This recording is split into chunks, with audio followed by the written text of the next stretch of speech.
Hey fam, so as you know, I'm reading through the Bible in a year chronologically, and so that's the context in which these videos come to you. I know I'm in the middle of Acts, and we were just talking about Paul, but my reading plan dropped me right into the book of Galatians, and so Galatians is a letter that Paul wrote to the churches in Galatia. Um, Galatia, I think I think that's right. Um, and these churches were struggling with legalism. They wanted to, and somebody was teaching them to go back to the law. Celebrating certain days and certain festivals and circumcision and all that stuff. And so Paul is telling them, if somebody's teaching you a gospel other than what we're bringing to you, what we the disciples are bringing to you, they're accursed. That's a false gospel. And he says, um, who has bewitched you? It's the first time, and it's the only time that word is used in the scriptures. Bewitched, and it just means kind of what we think of. It just means like fascinatingly deceived you or something.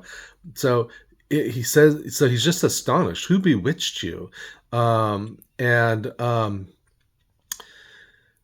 he basically just tells them, listen, if you're under the law, then Christ's death is of no value. And if Christ's death was fulfilling the law, then the law is unnecessary. And so he goes through and gives several examples and talk as he talks through the Old Testament law and Christ fulfilling it, and it's just a good reminder.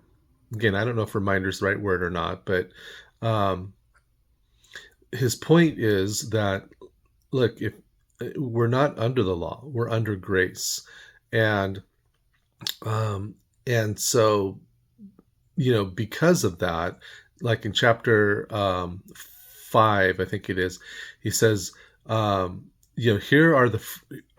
is the fruit of the spirit, and he lists out these character traits that express themselves in specific ways to other people: love, joy, peace, patience, kindness, goodness, gentleness, self-control.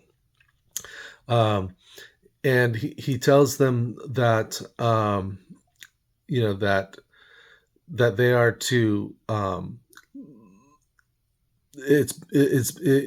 he's encouraging them that the Christian life is a shift from obeying certain um, or doing certain things to being a certain type of person. And I guess that's the biggest distinction that he makes, and that the scriptures make, the gospel makes in us. Um, and so it's a good reminder. I'm glad that my reading popped me into Galatians. I'm actually going through a book right now, a study guide of the book called The Pursuit of Holiness. I actually happen to have it right here. The Pursuit of Holiness. It's by Jerry Bridges.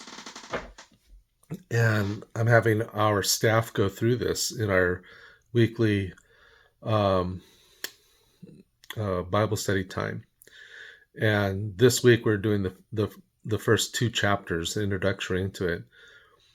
And Galatians is a good reminder of that, is that we are to be holy as God is holy. And yet it's God who works in us, and the Spirit works in us to do these things. And so um, Galatians is a good reminder of that. And looking forward to what we're going to see tomorrow as we dip back into Acts.